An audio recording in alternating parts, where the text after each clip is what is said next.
It's story time! Yay! Take a moment, get comfortable. While you're getting comfortable, I'm going to tell you that this podcast and these stories are supported by patrons.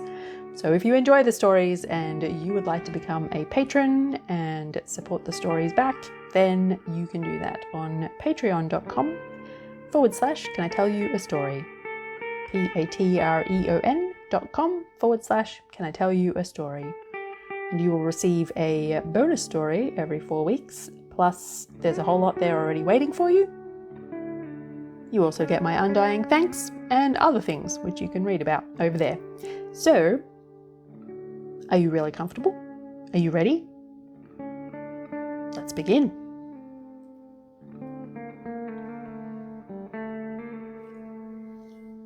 Summer slaps the high stone walls with her palms hard enough to bruise. She slides to the ground, wall behind her and wall in front of her, cradling her stinging hands in her lap. There isn't much light, but it's always at her back, throwing her shadow at her feet like a gauntlet. Her eyes sting more than her hands do. She lets them fall shut. The world doesn't look much darker behind closed lids. Summer longs for yesterday. Yesterday she was tending the Labyrinth, a ground-dwelling creature, its lines drawn on the earth with small stones, a soft suggestion for her feet to follow. The point of a labyrinth is the quiet journey, in to the centre, and then out again. Summer could see the whole of it laid out at her feet, bird's eye view. Focused on the path in front of her, Summer looked up, to find her gentle labyrinth turned into a maze. There is nothing gentle about the maze. Where the labyrinth was a single curving path, one way in and one way out. The maze is endless branching possibilities, and there are no birds to lend her their eyes. Summer is lost without taking a step. Summer knows nothing about mazes. Where's the end of a maze? Does it have one? More than one? Mazes aren't known for pools of stillness at their centres. They're known for turning people around, known for confusion and traps, known for...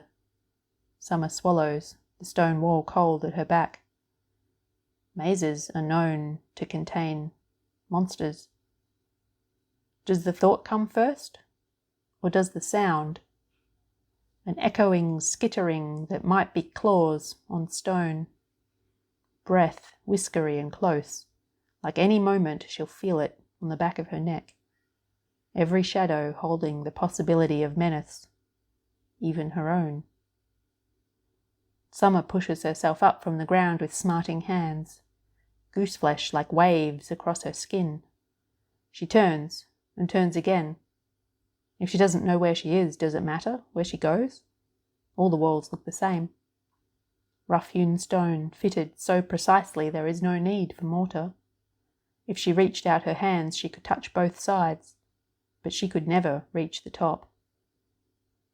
Sounds creep closer, snuffling and shuffling, unpredictable, hooking her, pulling at her, teasing out her terror. The Minotaur is behind her, in front of her, beside her. There's no way of telling where the sound will come from next. She's sure it has red eyes, mouth wider than fury, beckoning darkness. Everywhere, the Minotaur roars. Summer runs, chases her own shadow running in front. She stumbles around a corner, rolled ankle, a sharp pain that forces its way through her ragged breath in a startled cry, and slams into the embrace of the Minotaur. Solid and thickly furred, alive with heavy breath, its roar shines through her body. Terror takes over and Summer lets go, feels herself floating, leaving, her body lying there still in the Minotaur's arms. Drifting, Summer looks down on the maze. There is no centre. The centre is everywhere. The Minotaur reaches up and hooks a claw into her, pulls her back down into herself. Her breath is fast and shallow and it hurts. Details are so sharp. The Minotaur's eyes are dark and shining. Its lashes are long and crusted with salt. With salt? Do monsters cry? She takes a step backwards, away from the Minotaur's claws. Her ankle aches, and her back hits the wall. She's trapped in a cul-de-sac. There's nowhere to go. The Minotaur keeps her gaze, holds out a paw. Blood crusts the fur between calloused pads. Its claws are worn, dirty ivory. Driven deep is a thorn. Where did it come from? A rose? Summer has seen no roses. One struggling yellow daisy, pushing up through a gap in the stones, glimpsed once and then lost to the maze, never found again. No roses.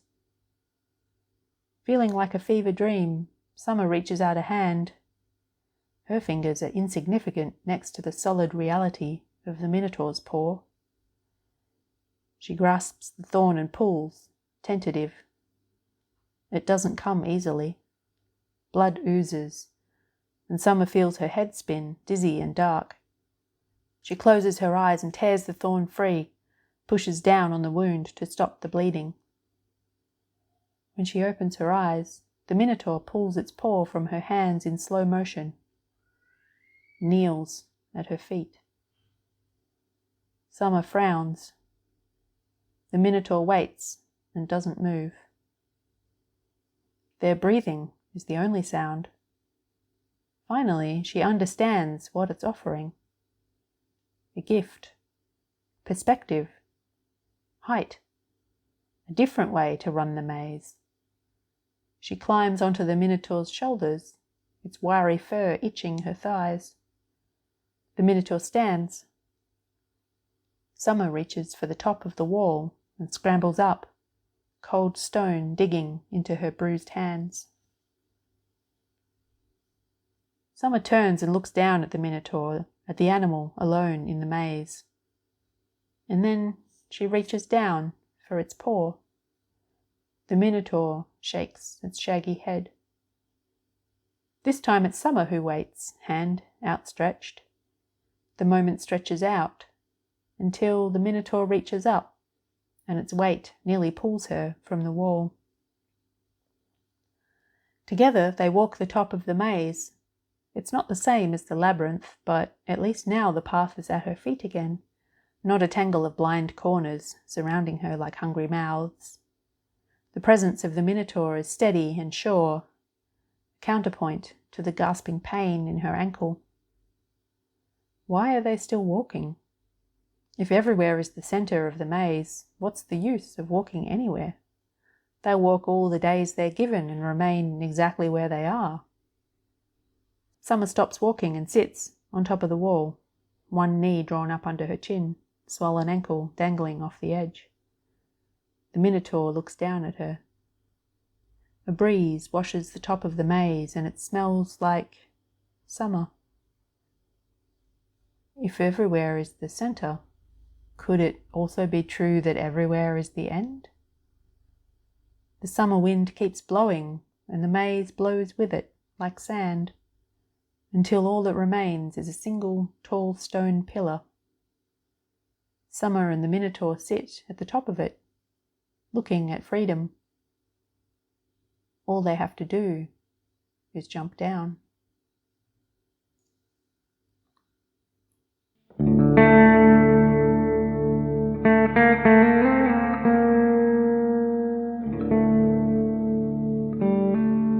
Thanks for listening. I hope that you enjoyed this story. If you want more stories, perhaps you would consider becoming a patron. Patrons receive bonus stories and other things, which you can find out about patreon.com/Can I Tell You a Story. Until next time, make friends with the Minotaur.